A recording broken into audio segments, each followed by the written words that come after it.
So my name is Jakub Mielczarek. I'm based in Kraków. I work at the Jagiellonian University in Kraków. I'm theoretical physicist leading Quantum Cosmos Lab, which is a group working primarily at the interface of quantum gravity currently and quantum information. So actually my scientific story, I would say, goes back to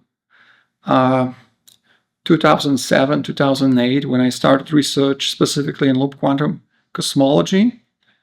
So I was primarily working on perturbations, quantum perturbations in loop quantum cosmology, specifically in the context of possible empirical verifications of the predictions within loop quantum cosmology, which is a model of loop quantum gravity, the cosmological one. And then in the course of time, I would say I drifted more into quantum information side. About 10 years ago, I started thinking more about applying quantum computers for the purpose of understanding quantum gravity. So something what is, in my opinion, like still missing in quantum gravity and other approaches to quantum gravity is the extraction of collective phenomena, like, phases of gravity. This also is related to the classical limit of the theory, and whether the theory predicts something that we used to have in classic gravity, like GR. And for the purpose of that, you need to employ a huge number of degrees of freedom at the Planck scale, and moreover, as we think in a quantum version of gravity, these are quantum degrees of freedom, so they are living in highly dimensional Hilbert space, and the dimension grows exponentially with the number of constituents, and therefore, emulating or simulating this sort of physical systems classically is a very challenging thing. So therefore, I start thinking about employing quantum computers maybe someday in future, in order to eventually extract some collective, quantum behaviors in quantum gravity, and specifically in loop quantum gravity, which is the approach to quantum gravity I'm most familiar with, actually. So this went us to the point we actually achieved a stage where we know how to map quite broad class of quantum gravity models in loop quantum gravity in terms of quantum circuits which can be executed on quantum computers. However, the problem is that still we have kind of strong limitations with respect to the hardware that is available currently.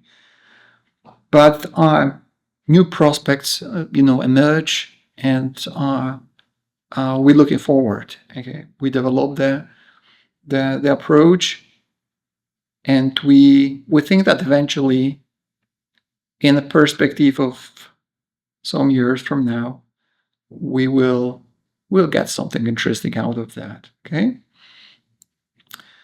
So this is like currently, I would say, the leading research line in our group in Kraków at the Jagiellonian University. But we also try to be open for a different, scientific challenges. We actually participate in construction of the ion trap-based quantum computer. This is something that we are also interested in. So we are not only doing theory, just purely from the, I would say, the fundamentals perspective, but we would like to, and this is something what we actually do, we also like to contribute to the development of technologies that we eventually would like to employ in our fundamental research. Okay, so this is like a sort of the balance that we have. That on one side, we are deep into the fundamental research, but on the other hand, this is balanced by our activity in applicable research, okay, which requires, deep theoretical understanding of quantum physics, but also, all the equipments around, okay? So this is something which gives us a lot of fun. Information is something subjective, I would say. It's about interpretation of the of the information. This is a very basic concept. And if you have a string of bits, okay, it might mean something. It might not mean anything, depending on your interpretation of that. In physics, the understanding of information, actually you can go back to the Shannon's work, which made a notion of information more concrete, and that's specifically related to communication channel, a very practical issue. Okay, you exchange information between two parties, and you want to exchange the information in a most effective manner. And actually, if you look into the Morse code, if you remember the Morse code, the way you associate letters, to the dots and beeps, okay, lines, it based on how often a given letter emerges in specifically British or American alphabet. Okay, so they appear with different probability if you analyze the probability of finding a given letter in typical text. So if you would assign that randomly, that would not be very effective. But then you take the first two letters which appear the most often, and you assign a dot and line to them, and then you take another letters and assign two signs to them, okay? And this is a sort of compression of the information, okay? And based on that, thereafter, Shannon made that more concrete, introducing the notion, of information entropy, something what is a way actually to quantify information from that perspective of how often, something is expected to occur, okay? And this notion of, entropy, Shannon entropy, thereafter went into physics, specifically quantum physics, we have von Neumann entropy, which might be related with the informational concepts. There is, for instance, a concept of mutual information, which is telling us, if we consider quantum systems, how much of information about the state is hidden in entanglement between those degrees of freedom. It's like it appears in quantum physics. On the other hand,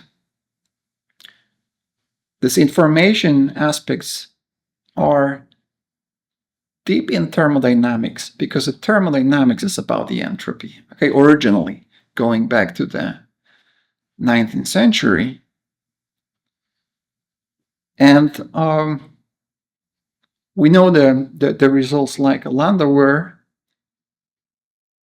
who was the first to observe that if you have certain irreversible operation, like you take, a classical AND gate, you start with 2 bits and you end up with a single bit at the end, okay?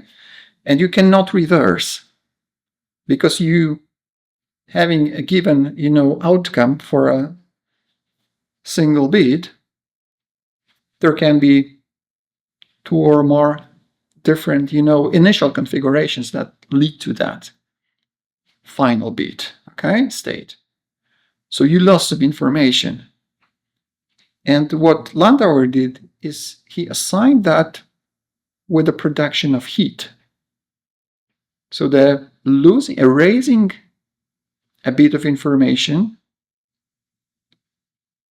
leads to a minimal portion of heat, which is diffused into environment. Okay, so it means that as the observer, which has access to those beta degrees of freedom, we lose some information. So we rather, I would say, refer to losing of information, okay? And how the information is somehow, hidden to observer, because it goes away into environment. And this is heat. The heat is about losing information. This is how we currently understand heat in this, informational context. We don't have, as observer, access to, by definition, to the environmental degrees of freedom, which form the heat bath. And this is, the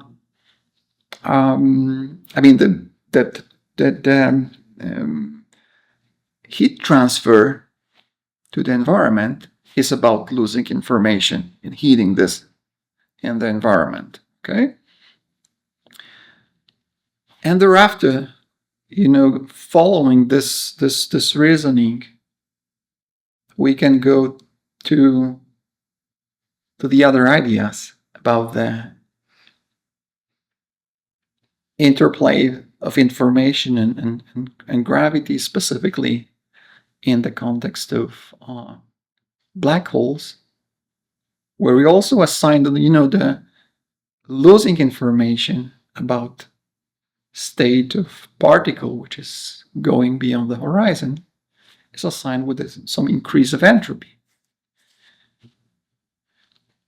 So over the last, 100 years, the meaning of information and the physical context increased. But I think important thing is just to keep in mind that this is something very relative. Okay? If we would know everything, having access to all the degrees of freedom that is, behind the curtains in the environment, there would be no lack of information. We would have access to everything. So I think we can claim, I mean, it's still a hypothesis that physical reality is computational. It's a certain process, okay? It's a certain process which brings initial state into a final state. So if you can, encode initial state, let's say in terms of your atoms of information, which we call bits, or quantumly, the atoms of information, which are qubits, okay? Then you have some initial state, and evolution, specifically unitary evolution, evolves that state into some final state, which is also certain, collections of 0 and 1s, either in the classical context, when you just talk about bits, or quantumly, when you talk about the superposition of the strings of qubits. So, from that perspective, the dynamics is a certain computation. Of course, typically, when we refer to computation, something what we perform on computer, we assume that we have control over what's happening, right? We program it. We ask computer to perform a given series of sequence of operations according to our need. We would like to achieve something. But then, the evolution by some, I would say, arbitrary physical system is also some sort of computation. That the only difference is that we might not have control over that, what's happening. It might be computation. It might give you some result at the end. But the result might not necessarily be an answer to a given question that we pose. But on the other hand, one can imagine a question that a given, physical evolution leads to. It might be something useless, okay? But from the computational viewpoint, it is some sort of computation. Of course, going deeper into that, some people argue that reality might not be computational. That the terms which are typically referred to in this context is Turing completeness. So if something can be reduced, some computational process can be reduced to the action of Turing machine, it means that this is a computational process. Finding the answer is a computational process. On the other hand, we know that there are some mathematical problems which are not Turing complete. So you cannot relate them to certain computational process. You will never find the answer. We don't have any evidence currently that reality, the physical reality, is departing from Turing completeness, because we have equations either in classical physics or quantum physics which will always give us the answer. we have some initial state, we have a final state, and if obtaining the final state means that we find the answer. Okay? Of course, we cannot exclude that there are some other processes, but nobody so far could identify them.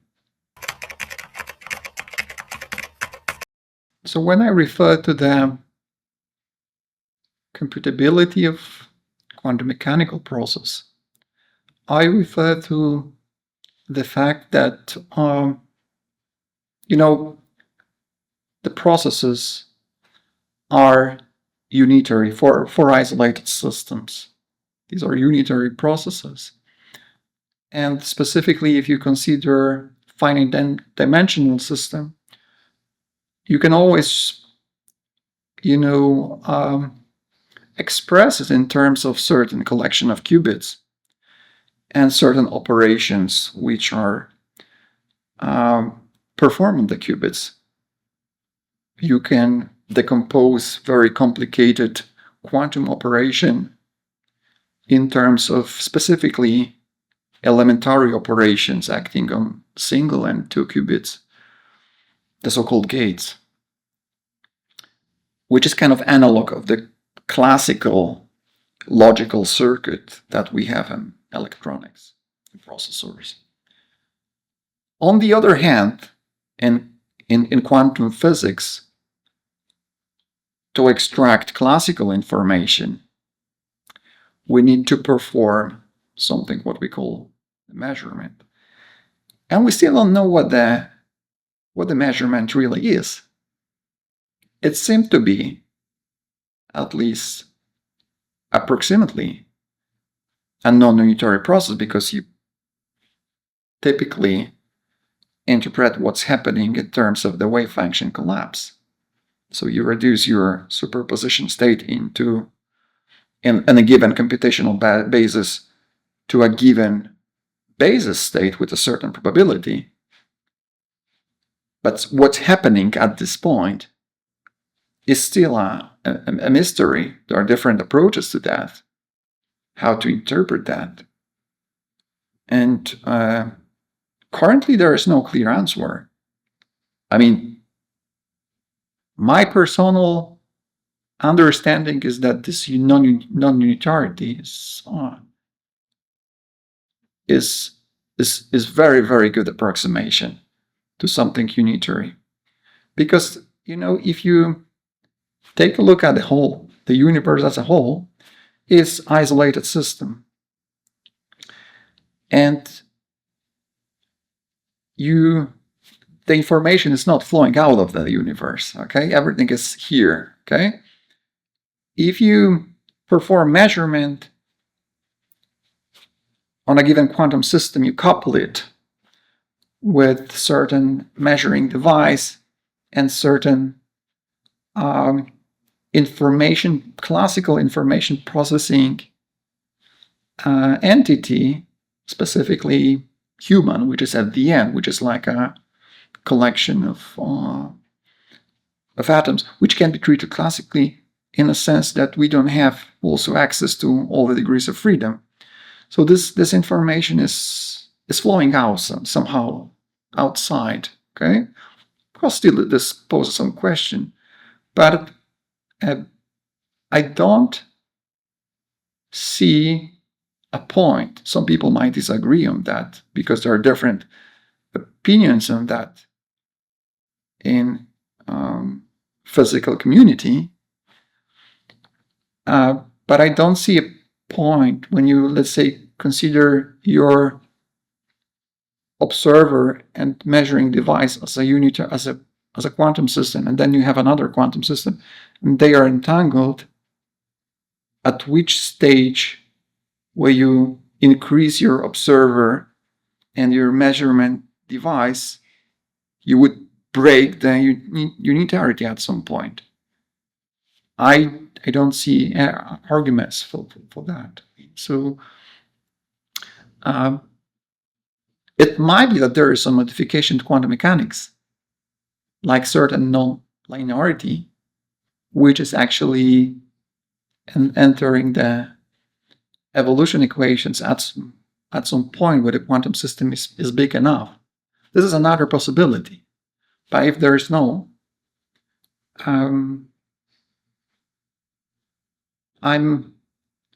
rather supporting the viewpoint that this is unitary evolution at the end. However, the non-unitarity is an extremely good approximation to what's happening, and for most of the purposes, this is enough. Okay, but of course, keep in mind that the measurement is needed when you want to interpret your information or outcome of your information classically. If you have a quantum system talking to another quantum system,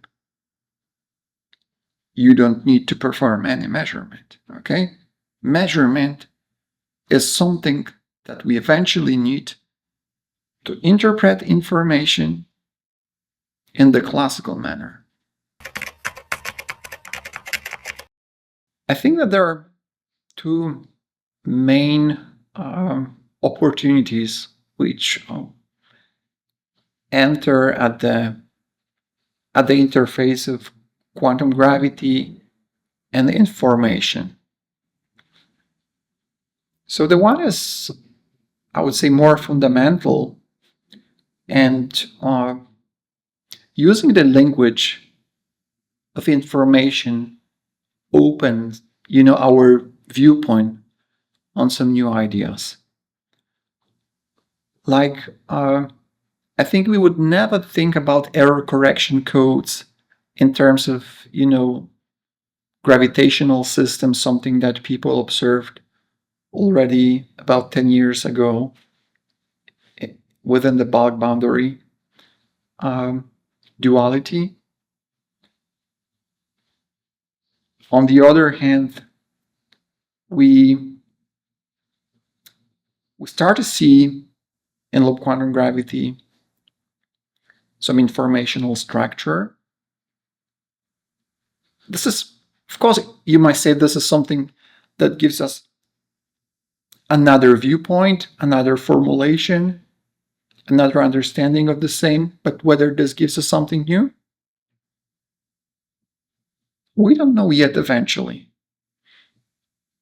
We apply the language of our times, which is the language of information, to physical systems that we try to understand, with the hope that this will help us eventually.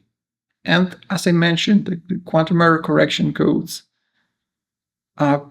specifically, or quantum complexity analysis of circuits which correspond to gravitational processes, open us for new viewpoints.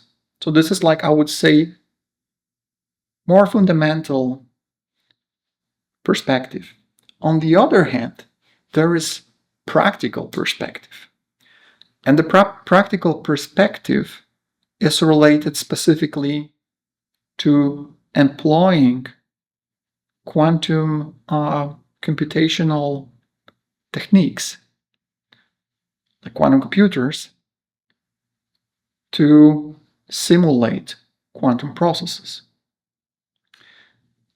So one of the big challenges in quantum gravity is to understand collective behaviors of those quantum systems.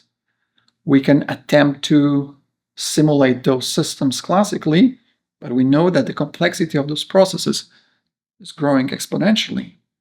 One can use some classical techniques to approximate the dynamics, the solutions like tensor networks, but to understand the dynamics or quantum configurations of space in a general case, you need to perform very sophisticated quantum operations. And the scaling of complexity, as far as we understand currently for those processes, is exponential with respect to the number of elementary degrees of freedom which are involved. And this very fast goes to the limitations of classical computational computers. So high performance, computers specifically. But on the other hand, simulating or emulating quantum physics on quantum computers is much more natural, because there's like a one-to-one correspondence between the number of qubits in your quantum system in consideration and your logical qubits in your quantum hardware. So I think eventually we will be able to analyze complex many-body gravitational systems, quantum ones, studying phase structure, studying entropy, studying fluctuations of volume, area, geometric operators, studying phase transitions, possibly, different limits, thermodynamic limit, quantum, also classical one, going to the classical limit, imposing constraints, gravitational constraints on the configurations. This is something what is very difficult to analyze without simulations. Of course, quantum computing capacities, they are still very limited currently. So we are not there yet to fully utilize those perspectives. But we are on the track, okay? And it's, I think, reasonable to expect that we will sooner or later come to that point where quantum computers will really help us in quantum gravity research to understand all those complex phenomena. Holographic ideas, they go back to observations made in case of black holes, namely the scaling of entropy with the area. So this is something very different from the physical systems that we typically deal with, like also including what we study in the thermodynamics course. When you consider ideal gas, the entropy scales with volume. And here for certain gravitational systems, the entropy scales with area. Okay, so only the boundary of a certain system. And on the other hand, we know that the entropy is related to counting microstates contributing to a given macrostate. So the basic formula to do that is the Boltzmann formula. So it's just like a logarithm of number of microstates contributing to a given macrostate. So that means that with respect to the black hole, the entropy is contributing only at the surface of the black hole, at the horizon. And the other degrees of freedom, if there are any, they don't matter. So this leads specifically to the holographic perspective, that it might be that describing something, inside of a given configuration can be described dually using the degrees of freedom at the surface.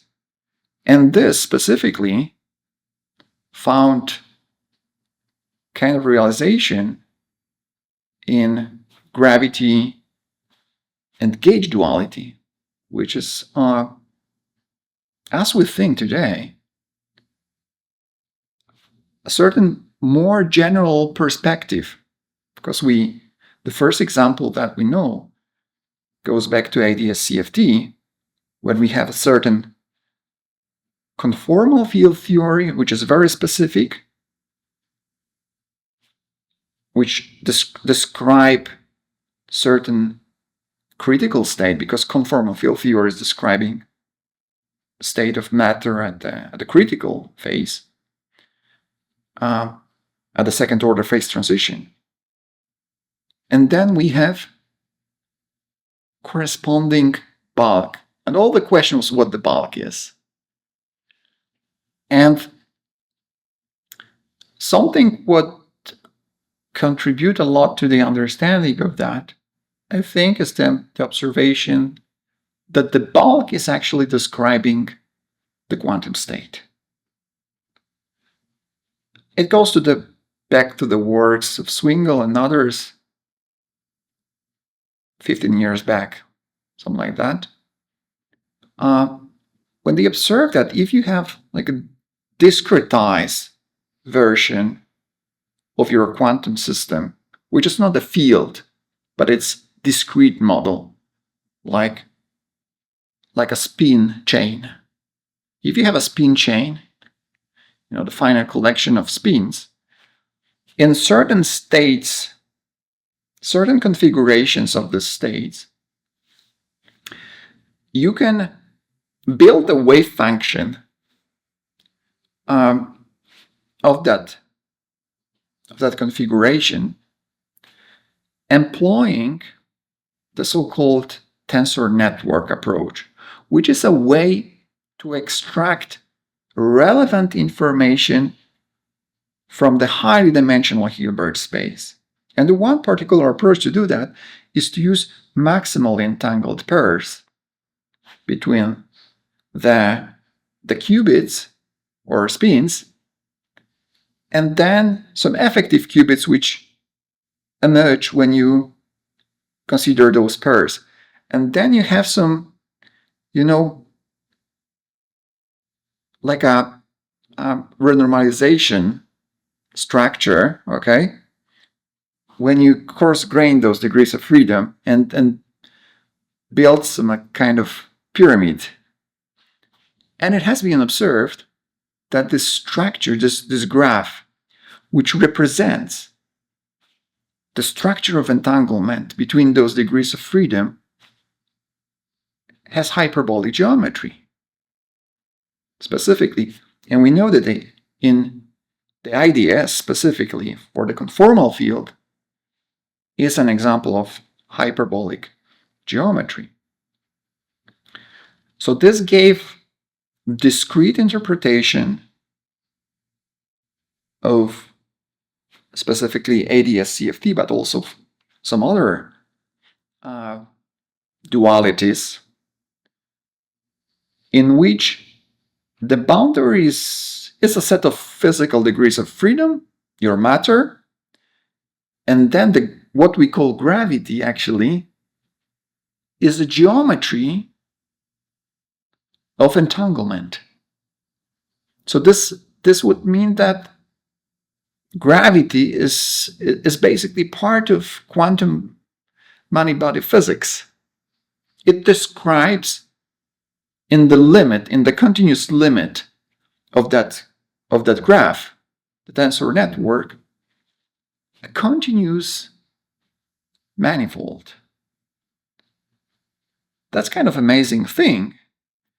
And there are further consequences out of that.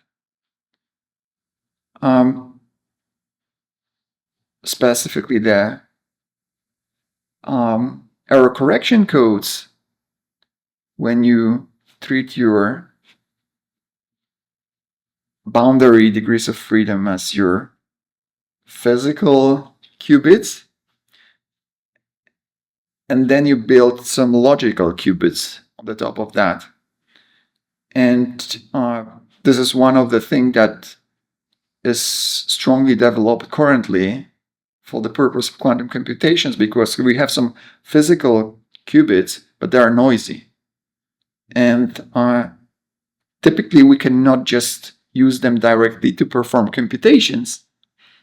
We need to create logical qubits, which are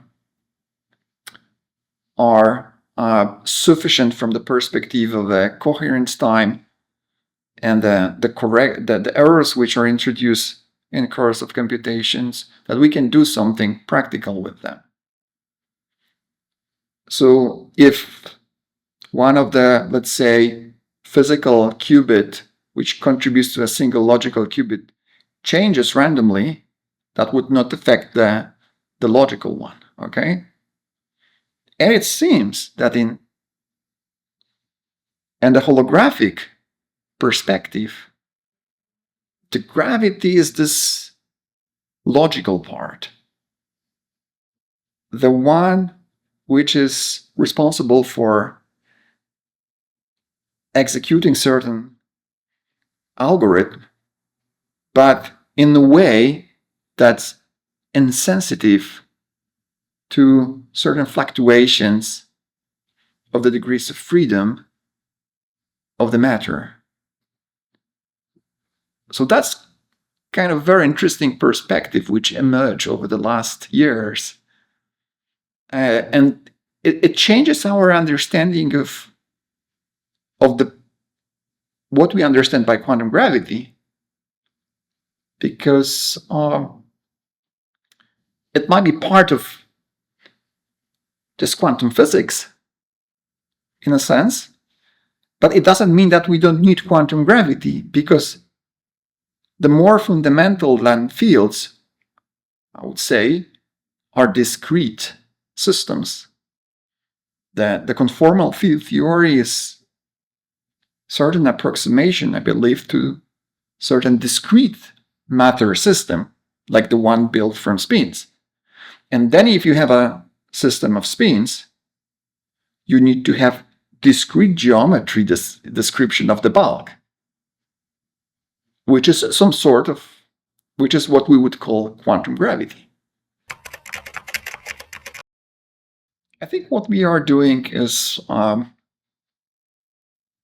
interesting not only because it touches some certain, fundamental aspects in theoretical physics, but it's still at the interplay with technology. And this is like also from the viewpoint of students who might try to play with this research, gives some interesting opportunity, because on one hand you touch theoretical physics, specifically fundamental aspects related to the Planck scale physics, the search for quantum gravity, and understanding the fabric of reality. But on the other hand, we, employ tools and technologies which are on the frontier today in quantum technologies. So you can have this balance, and depending on your eventual viewpoint will be, I think you are equipped, and this is something I try to always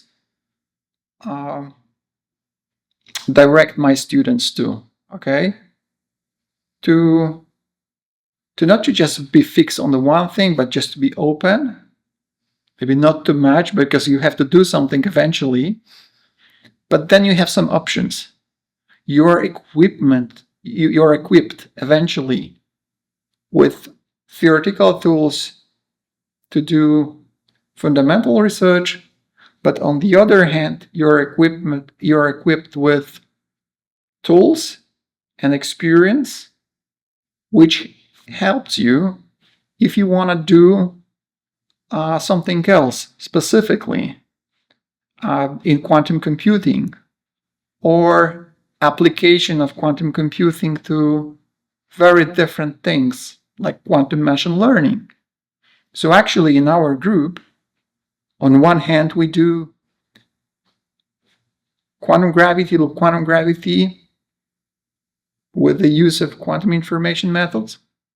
On the other hand, we are in the project of quantum machine learning for satellite data analysis. And if some students decide eventually, okay, I want to do more into quantum business, to enter industry, you can. Okay, you are equipped. You feel, I think, you feel more comfortably with that and stronger, because you don't rely just on the one foot, but on two, okay? And if you're on those two, you feel, I think, much better.